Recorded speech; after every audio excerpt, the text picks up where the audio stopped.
이준석은 젠더 이슈 때문에 뜬 거다. 거의 청개구리식 대응이에요, 보면은. 근데 나머지 후보들이 집단으로 이제 맹 공격을 하고 있어서 1대 3, 1대 4를 많이 겪어봐가지고 어렵진 않습니다. 네.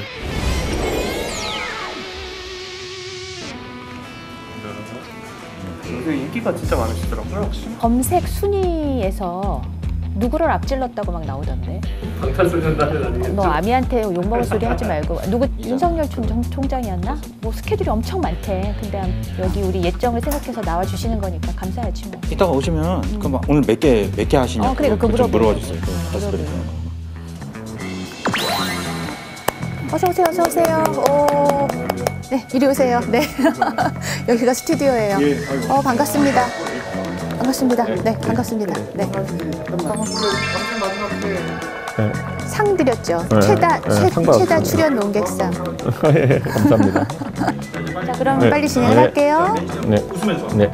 인사. 그래요?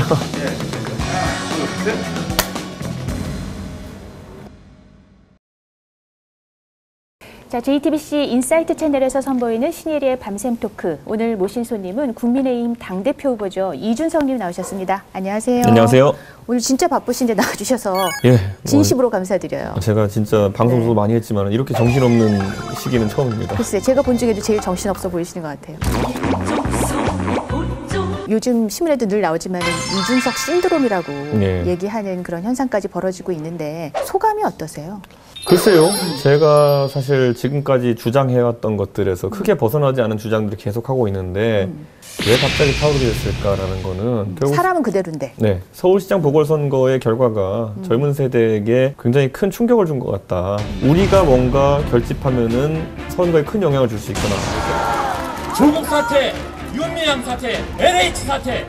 우리 아젠다가 처음으로 여의도 바닥에서 논의되기 시작했다. 우리가 그러면은 조금 더 힘을 모아가지고 정당에서 우리의 공간을 키워보자. 전당대회가 있네? 한번 이렇게 밀어보자.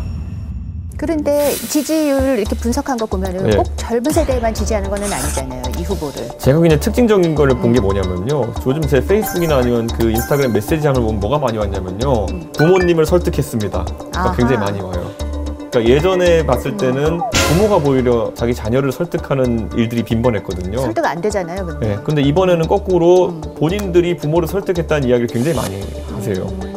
본인들이 부모에게 설득했더니만은 그동안 예를 들어 뭐 강경보수 유튜브 채널이나 이런 데서 이준석에 대해 했던 수많은 거짓이라는 걸 바로잡았다 라고 하는 것도 있고 노무현 재단 장학생이다, 친중이다 뭐 이런 걸 다 바로잡았다고 저한테 얘기를 하더라고요. 그러니까 저는 첫째로 느낍니다. 얼마나 지금까지 그런 가짜뉴스 유튜버들의 해악이 컸는지와 더불어가지고 이번에 젊은 세대가 상당한 의지를 가지고 정치에 임하고 있구나 생각합니다. 지금한테 이런 인기의 배경에는 그 젊은 층이 있다. 젊은 층이 주역이다 이렇게 생각하시는 그렇죠. 거군요. 네. 네. 근데 정말 이 정도까지 이렇게 정말 신드롬이 불 정도로까지 지지를 받을 거라고 생각을 하셨어요? 출마 선언할 때? 저는 제가 뭐 1, 2, 3등 안에 들지 않겠나는 생각을 했습니다. 이게 뭐 제가 거만하기보다는 나오신 분들의 면면을 보니 뭐 훌륭하신 분들이지만 인지도가 있는 분들은 바로 직전 원내대표셨던 주호영 대표, 그 전에 원내대표 나경원 대표 요 정도와 저희가 한 3강 구도 정도를 형성하지 않겠나라는 생각했는데 생각보다 빠르게 두 번째 여론조사인가부터 제가 1등으로 치고 올라가가지고 좀 파급효과가 컸던 것 같습니다. 그 예비 경선에서 뭐 공식 발표는 안 했다지만 다 1등했다고 알려졌잖아요. 네. 이제 그런 다음에 나머지 후보들이 막 집단으로 이제 맹 공격을 하고 있어서 1대 4로 싸우고 계신 거예요. 이 젠더 이슈 토론할 때도 그렇고요. 1대 3, 1대 4를 많이 겪어봐가지고 이제 어렵진 않습니다. 네. 아쉬운 점 뭐냐면요. 네. 저는 계속 고민하거든요. 저에 대한 어떤 지지의 열풍이라는 것이 무엇에 기인한 것일까를 고민하는데 저를 상대하는 우리 당내 후보들 같은 경우에는 애초에 뭐가 근원인지 자체를 잘 파악을 못하고 있는 것 같아요. 이 이준석 현상의 기저에 뭐가 있는지. 그러니까 그래서 처음에는 반응이 뭐냐면은 20대 남자분들의 분노를 유발한 것 아니냐. 이준석은 젠더 이슈 때문에 뜬 거다. 이렇게 피상적인 접근을 이제 한 경우가 굉장히 많았고요. 거의 청개구리식 대응이에요, 보면은. 네, 제가 뭘 이야기하면은 공약이 꼭 그거에 반대다, 정반대되는 청개구리식 공약을 내면은 나을 거라고 생각하는 것들.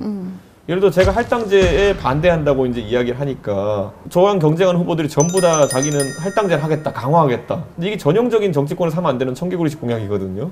그걸로 해가지고 어떻게 상대하겠다는 것인지 약간 의문입니다. 그 후보들 가운데서 그래도 제일 신경 쓰이는 후보가 있어요.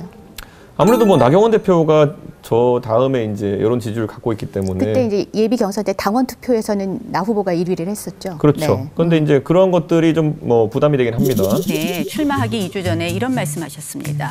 본인은 유승민계의 대표격인데 1년 전에는 저는 유승민 대통령을 만들겠습니다. 이런 말씀을 하셨습니다. 나경원 의원께 굉장히 좀 유감인 게 뭐냐면 2월 26일인가요? 그때 나경원 의원이 유승민 의원 사무실 찾아왔어요. 아 진짜요? 네, 그래서 그 찾아보면 나와요. 그래가지고 얘기 나눈 다음에 유승민 의원이 이제 언론인들이 물어보니까 나경원 의원이 나는 강경보수라 생각하지 않는다. 그럼 당의 그 어떤 원내대표로서 역할을 한 것일 뿐이다. 그래서 옹호하고 지지하는 발언을 했거든요. 그런데 정작 그 시간에 저는 뭐 하고 있었냐면 오세훈 캠프에서 밤잠 안 자고 일하고 있었거든요. 그러니까 이 유승민계라는 게 진짜 속된 말로 결속력 있고 찰진 조직이라 그러면은 되게 느슨하다. 그렇게 차이가 날 수는 없죠. 한쪽은 나경원 지지 발언하고 한쪽은 오세훈 캠프에서 밤샘하고 있고. 그러니까 근데 저는 어쨌든 지금 이 당 대표 선거에서 이 개파 논란이라는 것 때문에 이 집중적으로 공격을 받고 계시잖아요. 그런데 제일 궁금한 게 네. 정작 이 유승민 대표 본인은 뭐라고 그래요? 이런 논란에 대해서. 그러니까 황당하죠. 왜냐하면은 진짜 황당하다, 이 이래요? 유승민계라는 조직이 네. 너무 능력이 있어가지고 또는 너무 결속력이 있고 실제 개파로서의 성격이 있어가지고 감이 안 되는 이준석을 당대표 1위로 밀어올릴 정도면은 좀 자기 대통령 만들지. 자기는 지지율 바닥을 헤매이고 있는데 예? 그 유승민계는 왜 유승민은 대통령 유의미한 지지율도 못 올리고 이준석만 당대표 만드는 거냐. 화나겠죠 보면은. 그런데 예전에 했던 발언들을 또 막 또 사람들이 찾아내가지고 또 비판을 하는데 예전에 유승민을 대통령 만들고 싶다? 만들겠다? 뭐 이런 류의 발언을 하신 적은 있긴 있잖아요.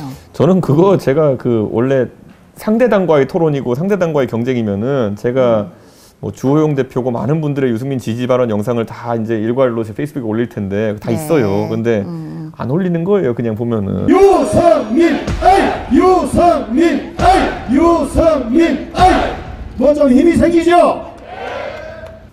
저는 제발 우리 당의 그 다른 경쟁 후보들이 이준석 한번 잡겠다고 초과 선관 태우고 그러진 않았으면 좋겠습니다. 지금 진짜 네. 걱정되는 그런 발언들이 굉장히 많아요. 네.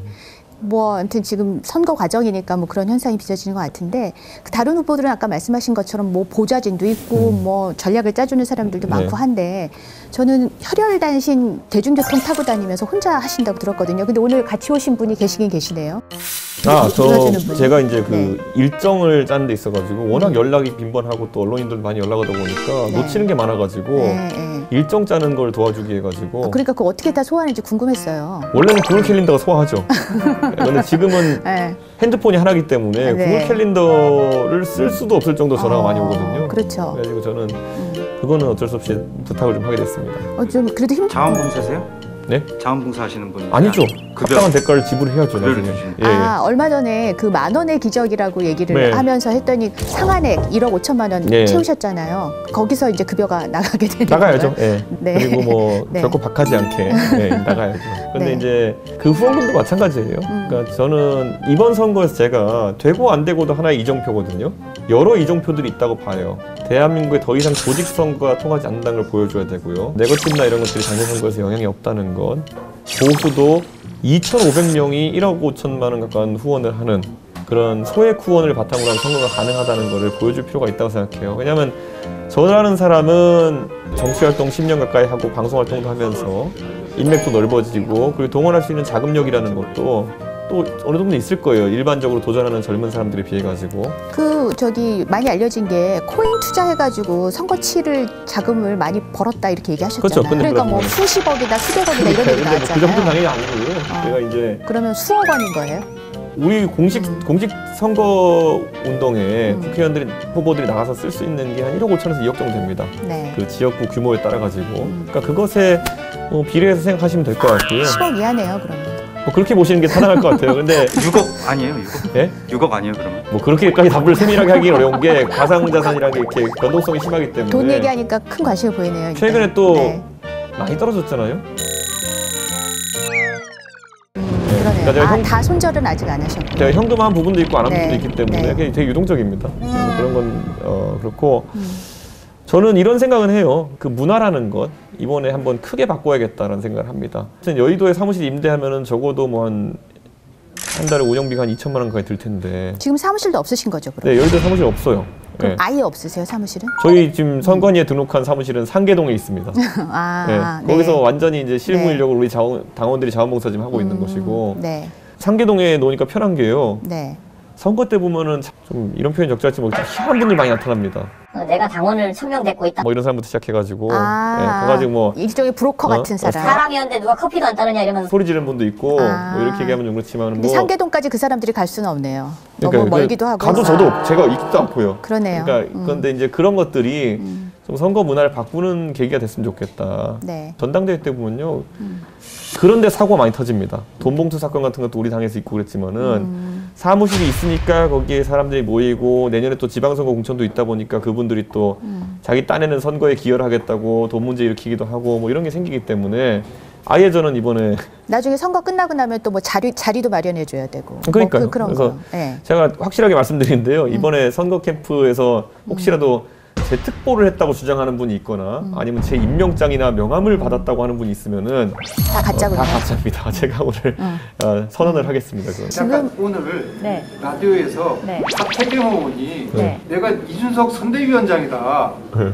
그런 말씀을 아까 하시더라고요. 아, 뭐 조직도 없고 그렇다면서요. 선대위원장 맞아요? 하태경 의원은 선대위원장이 아니라요. 네. 제가 봤을 때는 이제 절친 아니에요? 그냥 절친? 절친 정도가 아니라 동지적 관계고요. 글쎄요. 뭐 그거는 진중권 교수가 제 선대위원장이다랑 비슷한 발언으로 생각하시면 될 것 같습니다. 아? 그게 어떻게 비슷한 발언이 되죠? 선거에 가장 큰 도움을 주고 계신 분들을 아하. 이제 선대위원장에 포함한다면은 좀 아하. 네, 논쟁적인 면에서 진중권 교수가 도움이 되고 계시고 그런 측면에서 하태경 의원은 네. 지원 발언으로 도움을 주고 있고 네, 네, 그렇게 네. 따지면 제 선대위원장 맞습니다. 제가 봤을 때 뭐 강성범 씨도 있고요. 우리 아버지 어머니는 두 분 다 대국 분들입니다. 이렇게 얘기를 했어요. 화교가 맞지 않나? 이해했습니다.